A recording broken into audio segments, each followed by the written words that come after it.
Seorang sopir mobil box ditangkap Satres Narkoba Polres Oku Timur karena kedapatan memiliki 2 paket kecil sabu senilai Rp300.000 yang ditemukan di dalam dompet milik sang sopir. Sopir mobil box tersebut diketahui bernama Panji Nur Cahyo, warga desa Kenten, Kecamatan Talang Kelapa, Kabupaten Banyuasin.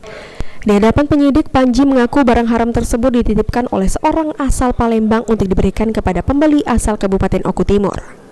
Kasat Narkoba Polres Oku Timur AKP Ujang Abdul Aziz mengungkapkan, penangkapan terhadap tersangka berawal dari informasi yang diterima dari masyarakat tentang adanya seseorang yang mengendarai mobil box sering melakukan transaksi narkotika di daerah Blitar.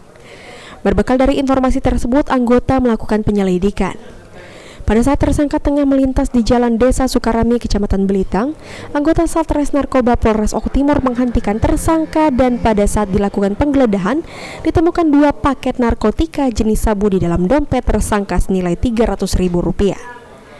Tersangka dijerat dengan Undang-Undang Pidana tentang Narkotika dengan ancaman hukuman minimal 5 tahun dan maksimal 20 tahun penjara.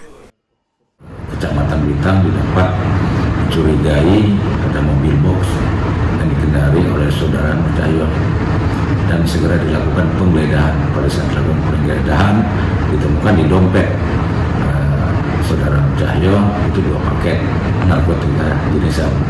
Selanjutnya saudara Nur Cahyo itu dibawa ke Satres Narkoba Oku Timur guna dilakukan penyidikan.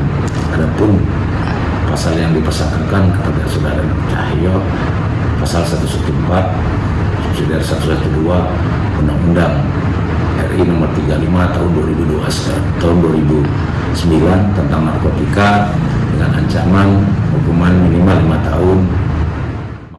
Elvandri Jefriadi, PAL TV.